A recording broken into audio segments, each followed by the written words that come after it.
Stressed patients के साथ ये डील करते हैं, फैमिलीज और हॉस्पिटल्स के साथ ये डील करते हैं।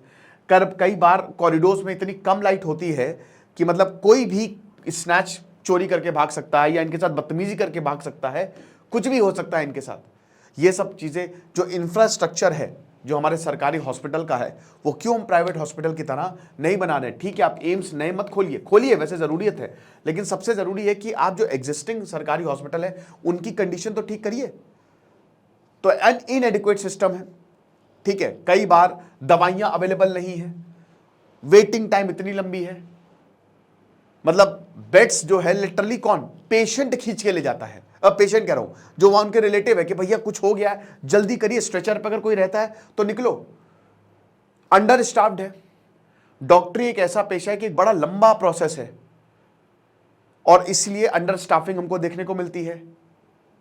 तो कोई वर्किंग आवर्स का मतलब जितना भी घंटे काम करो, रात रात भर काम करो, जो अंडर स्टाफ है उसकी, जो अगर किसी हॉस्पिटल में स्टाफ नहीं तो उसकी भी कमी आपको पूरी करनी है। बहुत सारे देशों में ऐसा नहीं है, वो लिमिट है, लेकिन यहां पे नहीं, आप घंटों काम करते रहिए और एक तरीके से जो एनवायरमेंट है वो बहुत ही डिसफंक्शनल है। You are on your own. कई बार आपके सीनियर डॉक्टर जो है सब फ्रस्ट्रेटेड है, वो आप पे गुस्सा करेंगे। You need to look things. अब देखिए, जैसे जो आम जनता है, ठीक है, हर शहर गांव में हॉस्पिटल नहीं है तो वो भागती है इन पब्लिक हॉस्पिटल पे। और एक हम देखते हैं कि एक लाइन है, इधर प्राइवेट इधर पब्लिक।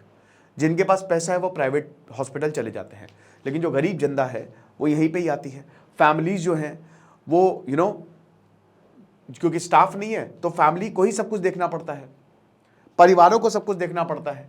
दवाई लानी आप लेके आई, खैर आप ही लेके आएंगे, लेकिन सब कुछ एवरीथिंग स्ट्रेचर पे आप ही बिठाइए, लेकर भी आप ही जाइए।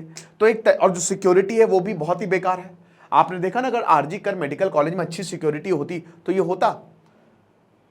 लोग आ जाते हैं हॉस्पिटल को घेर लेते हैं, सिक्योरिटी होते नहीं, 2-3 गार्ड मैक्सिमम टू मैक्सिमम, बस क्या कर लेंगे आप? कुछ नहीं कर लेंगे।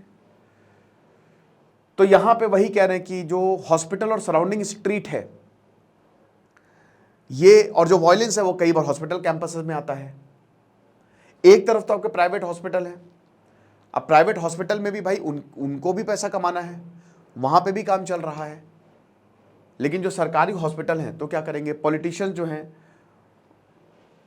पॉलिटिक्स का मुद्दा अच्छा है, हेल्थ केयर सिस्टम, अभी इसमें बहुत ज़्यादा बात होगी।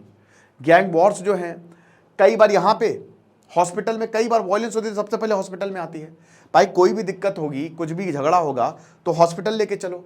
कई बार गैंग वॉर हॉस्पिटल में हमको देखने को मिल जाता है, गोलियां हॉस्पिटल में चल जाती हैं। तो ये सब,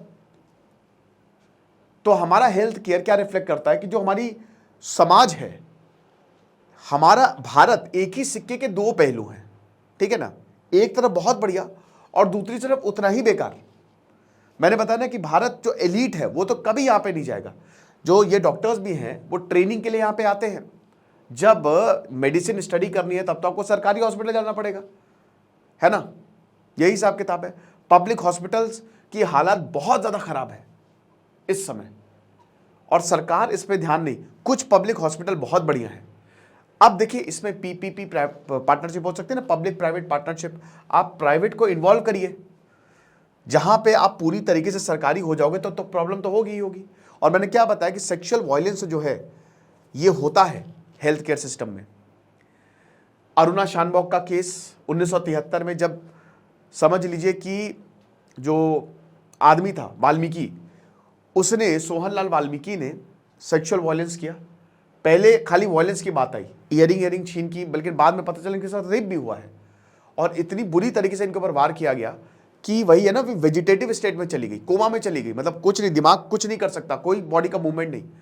तो इनके लिए फिर बाकायदा कैंपेन चलाई गई कि इनको इच्छा मृत्यु दी जाए। बाद में जिस बंदे ने ये किया उसको बेल मिल गई, वो फिर दिल्ली में वार्ड बॉय हो गया, बताइए। और वो जो यहां पे जो अरुणा शानबॉग वो पड़ी रही और 2015 में उनके हार्ट अटैक से मौत हो गई। ये तो हालात हैं। कानून बहुत कमजोर हैं हमारे यहाँ, बहुत ज्यादा। कानून हेल्थ प्रोफेशनल्स के लिए तो बनाने ही चाहिए। और ये बताया ना कि ये 1973 से हो रहा है, आज से नहीं हो रहा। अब जैसे यहां जो जैसे जो प्रिंसिपल है आरजी कर, उनको सस्पेंड किया, दूसरे कॉलेज का प्रिंसिपल बना दिया, मतलब उन्होंने इस्तीफा दिया, वो दूसरे कॉलेज के प्रिंसिपल हो गए। ये सब क्या दिखा रहा है? प्रोटेस्टर कह रहे हैं कि जो संदीप घोष है उनको कोई लेना ही देना नहीं है। तो हमको समझना पड़ेगा जो वर्किंग कंडीशंस है यंग डॉक्टर्स की पब्लिक हॉस्पिटल में, वो बहुत ही ज्यादा अनसेफ है बाय डिजाइन, और हॉस्पिटल देमसेल्व्स। तो डिफॉल्ट और डिजाइन दोनों में ही खामियां हैं, और जिस तरीके से ये आगे बढ़ रहा है, ये मतलब इसमें कोई सुधार नहीं हो रहा है, ये और ज्यादा बदतर होता जा रहा है। राइट? कैसे सही हो सकता है? लॉज, कानून बनाइए, हिंसा बर्दाश्त नहीं की जाएगी, गुस्से का अड्डा है हॉस्पिटल, नहीं होगा, बाकायदा हेल्थ प्रोफेशनल्स के लिए और स्ट्रिक्ट कानून बनाइए, इंफ्रास्ट्रक्चर सुधारिए। सरकारी हॉस्पिटल हैं तो प्राइवेट हॉस्पिटल से भी अच्छी सुविधाएं मिले, ऐसा करिए। अंडर स्टाफिंग है तो उसको भरिए, जो जो स्टाफ खाली है। सबसे बड़ी बात यह है कि जैसे डॉक्टरी करने में बहुत लंबा समय लगता है, 7, 8, 9 साल लग जाते हैं। एक डॉक्टर जो है वो अपनी 8, 9 साल पढ़ाई के देता है, इतना लोन ले लेता है, पैसा भी भाई 30-40 लाख रुपए लगते हैं मिनिमम, बता रहा हूं मैं। अब जब वो उसकी पहली नौकरी लगती है, वो 50-60 हजार की लगेगी, उतने में उसको लोन भी चुकाना है। इस चीज को खत्म करिए। डॉक्टरी प्रोसेस जो है वो थोड़ा सा और बढ़िया हो, कम उसका टाइम फ्रेम हो, और जो पैसा है, जैसे हेल्थ और एजुकेशन यूरोप अमेरिका में फ्री है, आप वहां पे टैक्स देते हो बट वो फ्री है।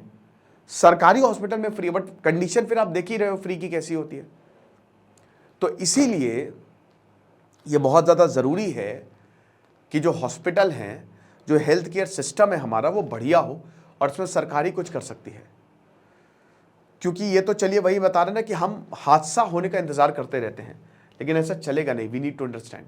खुश रहिए, पढ़ते रहिए। जैसे सिद्धांत अग्निहोत्री, साइनिंग ऑफ।